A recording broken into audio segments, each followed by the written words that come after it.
Hello and welcome to the One Stop Hobby Shop. This video is going to show you how to make a bigger bubble bucket. This is going to go over how to specifically make a sliding giant bubble wand for your own uses for whatever size you may need them for, whether it be a 1 foot size for a toddler all the way up to 3 to 6 feet for an adult, and how to make an easy giant bubble solution from ingredients that you can find at most grocery stores. If you want some more in-depth explanation on the science behind it and the information on it, feel free to check out my Etsy shop that has the document on there for you to be able to print out and try yourself. Otherwise, this video will go over the ingredients, the materials, and some of the tools that you're going to need to be able to make this setup at home. And let's go over some of the tools, materials, and ingredients that you're going to be needing to be able to make this giant bubble wand and giant bubble solution at home. So your thickener agent is going to be guar gum powder that we're going to be using for the recipe, and then some baking soda that's going to even out the pH of it to make the bubble a little bit more stable with the extra ingredients in it. For the wet ingredients, you're going to be using some vegetable glycerin that you can find at most grocery stores, as well as some Dawn Professional dish soap. You can use any type of dish soap, but Dawn Professional dish soap seems to be one of the better ones for bigger bubble solutions. Dawn has some type of extra ingredient that makes the surface tension of the bubbles a little bit stronger. And then you're going to need for your giant bubble wand some type of handles for them. I have some 3 feet pieces of just pine dowel rods that I bought from Home Depot. You can get any size that you want. Toddlers are going to be from 12 to 18 inches. For teenagers, you're probably going to want 24 to 36 inches. And then for adults, you're going to want 36 inches and above. If you're an enthusiast, go for the 6 foot rods and make a ridiculous one. You're going to need some cotton rope. This is 3/8 inch braided cotton rope. Braided as in you have the interlacing on all of the rope specifically to make sure that it holds together better. If you decide to get the twisted rope, it comes apart fairly easily when using. So this is a little bit easier to deal with over time. And then you're going to be using some cord locks instead of tying the string to be able to create a pretty strong grip on the entire bubble wand while also making it adjustable and easy to maneuver around. And then some eye screws are what we're going to be using for the ends to be able to slide our ropes through. You're going to need some scissors for this and some type of tape. I just have some vinyl electrical tape because it's easy to tear off at the end. And then you'll need a measuring cup. This is 1.5 cups specifically because you're going to need 3/4 of each of the wet ingredients. And then a tablespoon for the guar gum powder and a teaspoon for the baking soda. At the end, you'll need some type of containers to be able to pour your 1 gallon of liquid in, and then a stirrer to be able to stir up your mixture at the end, all in a bucket to be able to store it in. Now, if you're going to use it immediately within the next 2 weeks, you'll want to put it in the bucket and just make it right away.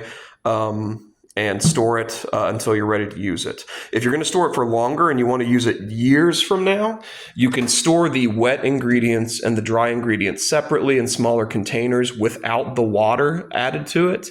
And that way you can keep them in these containers for up to about 2 years at the very least for the wet and dry ingredients separately to make sure that they are stable for use in the future if you want to store them for later. All right, let's go ahead and start making this. All right, the first thing that we're going to do is we're going to take the scissors and poke a hole in the center of each one of these to be able to push our eye screws into them a little bit easier. So I'm gonna get a better angle. This one. And then once you do that, and you have a little bit of a hole, an indent in there, you're going to put in the self-tapping screw, hold it the best you can, and start twisting it until that self-tapping part catches and pulls itself into the wood. There we go. And then we'll just get it started right here real quick. Going into it to just get it going into the wood. And then we're going to do that for the second one real quick. And then once you got them both started in there, you can actually use the scissors as an anchor point to be able to twist it all the rest of the way. If you put it in like this, you can use it and twist it around to be able to screw in the eye screws the rest of the way. So I'm going to go ahead and do that for each one. And once they're both screwed in, you're ready to cut your rope. And you can grab your scissors, grab your rope, and you want to cut off about 2 lengths of the length of your wand. The reason for that, you're going to want to make a span across the 2 wands about half as long as the entire length of the wand, as well as having enough slack to create the loop on the bottom. So we're going to get 2 lengths in order to have enough for that and a little bit extra left over just in case we mess up. Once your rope is cut and ready to go, you're going to cut off 2 pieces of tape and then tape the ends of your rope that were frayed. Next, you're going to want to go ahead and lay out your bubble wand to the width and the shape that you want to make it. Since this is a 3-foot wand, I went about 1.5 feet across, and the rest is basically a loop all the way around it. We're going to add 2 cord locks to each side of these to be able to lock the ropes in place while creating a seal or a pinch on either side to make sure that the cotton rope is touching. And then we're also going to have a couple of floater cord locks as well for this setup to be able to have some adjustability for this wand. And just so you can see the reason for why you tape it, you tape both the ends of the rope because in order to get them through the cord locks, the tape is going to hold it down a little bit easier. Your cord lock, you're going to want to have to make sure that it is wide enough on the inside to fit both of your pieces of rope. I think this is a 12 millimeter cord lock, and this rope is 3/8 inch, so it's about 10 millimeters in size. And then once you get it through a little bit, you'll either want to use pliers or probably your teeth to be able to pull it all the way through to get both those pieces through there. I slid my first 2 cord locks on either side and left a little bit of slack so they could fit through the loops. Doing this first allows you to adjust the length across in case you need to adjust it. By pulling on one side of this loop, you can pull the string one way or the other to be able to create that, and then you'll want to leave about 1.5 to 2 inches on the end on either side to stick through the holes. And since I'm making this one to be an adjustable wand, I went ahead and put my slider locks on as well so that they are already in place. And now I have my end cap cord lock on each side, so that way when the weight of the water gets on there and pulls it down, it's not going to cause it to fall apart. But it's still easily adjustable because these are all sliding locks that can be moved around to change this loop if we want to. Now, last thing I'm going to do is just tighten up the ends by pushing the inside lock to the outer edge to get it up against this one and hold it. And now we have a nice, neat, giant bubble wand that is big enough to be able to make a giant bubble in the center there. And these sliding cord locks allow you to move them around to be able to make slightly different patterns. This would be if you want a single bubble. We can also slide one of the locks over to create a double bubble. Or you could slide both of the locks down to create a triple bubble.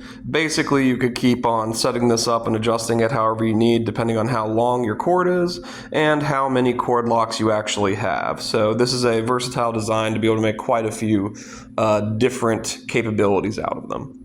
All right, now let's make the bubble solution. All right, for the dry ingredients, we're going to store them in these little containers. And we're going to get 1 heaping tablespoon of Guar gum powder. So a heaping amount, just like that. And then we're also going to get 1 teaspoon of baking soda as well. Even out the top and dump it in. And dry ingredients, good to go. For the wet ingredients, I got out a 1.5 cup measuring cup, and I just marked where my 3/4 mark and my 1.5 mark is, so that I can put 3/4 of a cup of vegetable glycerin in there and 3/4 of a cup of the Dawn dish soap. All right, 3/4 of a cup of the dish soap.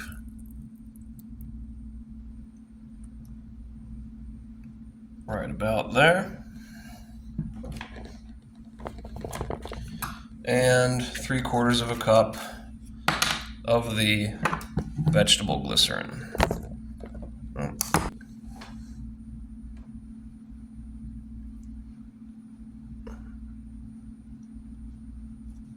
And right about there. That's what you want. And then we're going to dump that mixture into our container to hold it.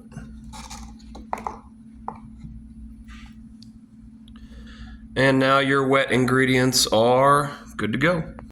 Now that we have our wet and dry ingredients separately, we can store these in the closet or wherever for longer period use if we want to use them later.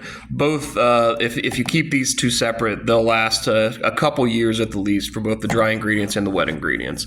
But we're going to go ahead and mix them together. So we're going to go ahead and get our 2-gallon bucket and dump in 1 gallon of water. Distilled water works better, but sink water works just as good. All right, there's the water. Next, we're gonna go ahead and dump in our glycerin and dish soap. Dump the whole thing in and then give it a dip just to get as much of it out of it as possible. Empty it out. And now we're going to get our dry ingredients and sprinkle them in, the baking soda and the guar gum powder. There we go.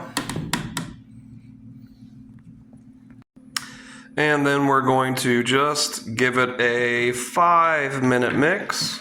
You just want to slowly move it around, mix it up. You're going to be pushing basically the dry ingredients in the solution across it. They will get caught and tangled in with the dish soap and the glycerin that you have in there to be able to create the bubble structure. You're going to want to do a slow mix of this for about 5 minutes. And one thing I always forget to do is it's a good idea to first mix before dumping it all in the water, dump your dry ingredients into your wet ingredients first, so that you can stir them together and get them to mix into a slurry, because these little guar gum pieces right here sometimes have a hard time dissolving in there. So those little, like right there next to my thumb, those little snot-looking pieces basically are guar gum powder sticking together. So if you get that happening, just let it sit for about 30 minutes and then give it a whisk to be able to break it up a little bit easier. You just want to break the guar gum into smaller pieces so it doesn't stick to your wand while you're dipping it in. And once you get it all mixed up, you're going to want to have it sit for about 24 to 48 hours before using it. And then once you start using it, make sure that you give it just a quick stir before using it again. Make sure that when you're not using it, that you put the lid on it to be able to seal it and keep contaminants from getting into it. And you can store this for about probably 2 weeks to 3 weeks before it would get either too strong or go bad. Just look for any stringiness or odors coming from it. That's how you know that it's not going to be able to work as well anymore. And now you have an easy adjustable format for making bubble wands that allows you to make many different designs with the cord locks for a 3-foot, 2-foot, or a 1-foot design for toddlers all the way up to adults. Hopefully this video is a little bit helpful for making some summer fun for your own home. Good luck and have fun.